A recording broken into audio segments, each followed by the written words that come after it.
اب تھوڑی بات اور بھی سن لیجئے کہ کچھ اسباب ہوتے ہیں تنگ دستی کے، عموماً ہمارے اندر وہ عادتیں ہوتی ہیں اور ہم کہتے ہیں جی کہ تنگ دستی بہت ہے۔ ہمیں چاہیے کہ جن چیزوں سے تنگ دستی ہوتی ہے ان اعمال کو چھوڑ دیں۔ پہلا عمل، کھڑے ہو کر جوتے پہن کر ننگے سر کھانا کھانا۔ آج کل شادیوں میں، دعوتوں میں ایک عام سی بات ہے، جوتے پہنے ہوتے ہیں، ننگے سر ہوتے ہیں اور کھڑے ہو کے کھانا کھاتے ہیں۔ اس سے اللہ تعالیٰ رزق میں تنگی فرما دیتے ہیں۔ دوسری بات، بیت الخلاء میں باتیں کرنا۔ تیسری بات، مہمان کو بوجھ سمجھنا۔ چوتھی بات، ہاتھ دھوئے بغیر کھانا کھانا اور بسم اللہ پڑھے بغیر کھانا کھانا، اس سے رزق میں تنگی ہو جاتی ہے۔ پھر پانچویں بات، کھانا ختم ہو جائے تو کھانے کے برتن کو اچھی طرح صاف نہ کرنا، اس سے بھی رزق میں تنگی ہوتی ہے۔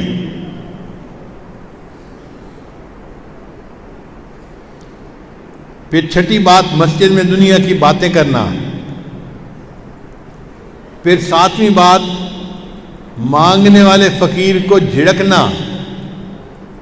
بھئی آپ کے پاس کچھ نہیں ہے دینے کے لیے تو محبت سے اس کو کہہ دے کہ بھائی آگے چلے جاؤ، جھڑکی نہ دیں۔ کئی لوگ اس فقیر غریب سمجھتے ہوئے اس کو جھڑکنا شروع کر دیتے ہیں، تجھے کہا نہیں، تو نے سنا نہیں، جاتا کیوں نہیں؟ تو فقیر کو جھڑکنے سے خود بندہ رزق کی تنگی میں مبتلا ہو جاتا ہے۔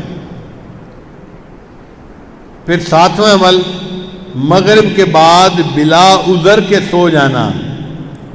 عشاء کے بعد سونا چاہیے، مغرب کے بعد اگر بیماری ہے یا عذر ہے تو اور بات ہے، پھر اجازت ہے۔ اگر عذر نہیں تو مغرب کے بعد سونے کی عادت ہی بنانی چاہیے۔ پھر 10واں عمل جس سے رزق تنگ ہو جاتا ہے، بغیر عذر کے نماز قضا کر دینا۔ فجر نہیں پڑھتے، ظہر نہیں پڑھتے، عصر نہیں پڑھتے، مغرب نہیں پڑھتے، باتوں میں لگے رہے، نماز قضا ہو گئی۔ پھر 11واں عمل جس سے رزق میں تنگی آتی ہے، جھوٹ بولنا۔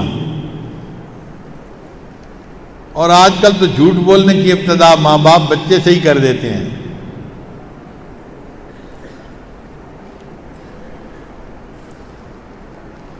پھر 12واں عمل جس سے رزق میں تنگی ہوتی ہے، گانے بجانے میں دل لگانا۔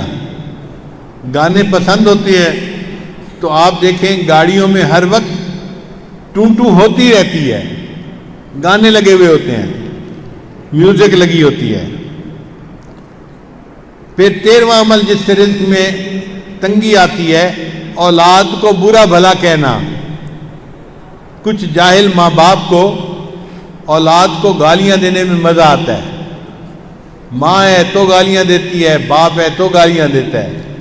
اولاد کو گالیاں دینے سے اللہ تعالیٰ بندے کو رزق کی تنگی میں مبتلا کر دیتے ہیں۔ اس لیے غصے میں بھی اولاد کو دعا دینی چاہیے۔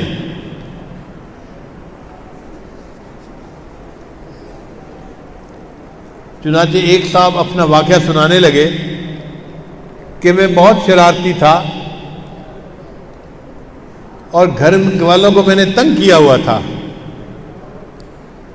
ایک دن کیا ہوا کہ گھر میں مہمان آئے ہوئے تھے تو میری والدہ نے دال بنائی مہمانوں کے لیے، اور میں نے ایک مٹھی ریت کی بھری اور آ کر ہنڈیا میں ڈال دی۔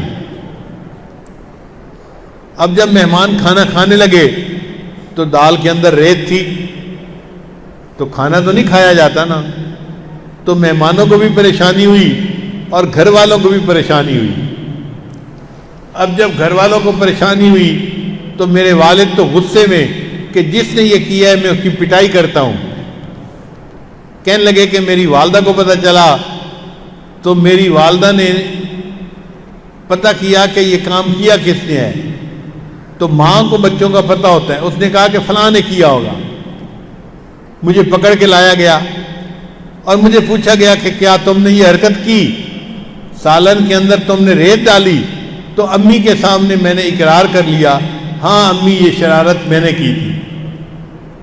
کہنے لگے کہ یہ شرارت کا جب میں نے اقرار کیا تو غصے میں میری ماں نے مجھے کہا، اچھا تو نے مہمانوں کو تکلیف پہنچائی اور سالن کے اندر تو نے ریت ڈالی، اللہ تعالیٰ تجھے حرم کا امام بنا دے۔ تو وہ کہتے ہیں کہ اللہ نے میری ماں کی دعا کو قبول کر لیا اور آج اللہ نے مجھے دونوں حرم کا امام بنا دیا۔ یہ واقعہ کس کا تھا؟ قاری سدیس کا تھا جو حرم کے امام ہیں۔ انہوں نے اپنی زندگی کا واقعہ سنایا کہ میں نے یہ حرکت کی تھی، میری والدہ نے مجھے بد دعا دینے کی بجائے دعا دی تھی، بیٹا اللہ تجھے حرم کا امام بنا دے، اور آج میری ماں کی دعا قبول ہوئی اور اللہ نے مجھے حرم کا امام بنا دیا۔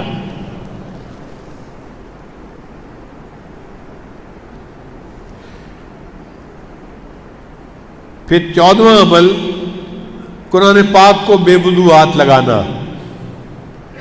بعض لوگ قرآن مجید کی بے حرمتی کرتے ہیں، وضو کے ساتھ ہاتھ لگانا چاہیے، وہ بے وضو بھی ہاتھ لگا لیتے ہیں۔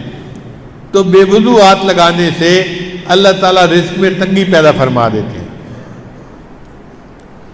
15واں عمل غیر محرم کو بے دھڑک دیکھنا۔ بعض نوجوان سمجھتے ہیں کہ ہوتا تو کچھ نہیں، تو غیر محرم کو دیکھو مزے اڑاؤ۔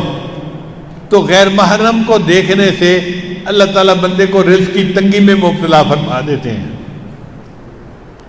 اور 16واں عمل جس سے کہ اللہ تعالیٰ رزق کو تنگ کر دیتے ہیں، اپنے اہل خانہ کے ساتھ ہر وقت لڑتے رہنا۔ یہ گناہ آج کے دور میں عام ہو گیا ہے۔ جس گھر میں دیکھو خاوند بیوی پہ برس رہا ہے اور بیوی بھی چپ نہیں کرتی، آگے سے کوئی نہ کوئی جواب دیتی رہتی ہے، اس نوک جھونک کے بدلے اللہ تعالیٰ رزق کی تنگی میں مبتلا کر دیتے ہیں۔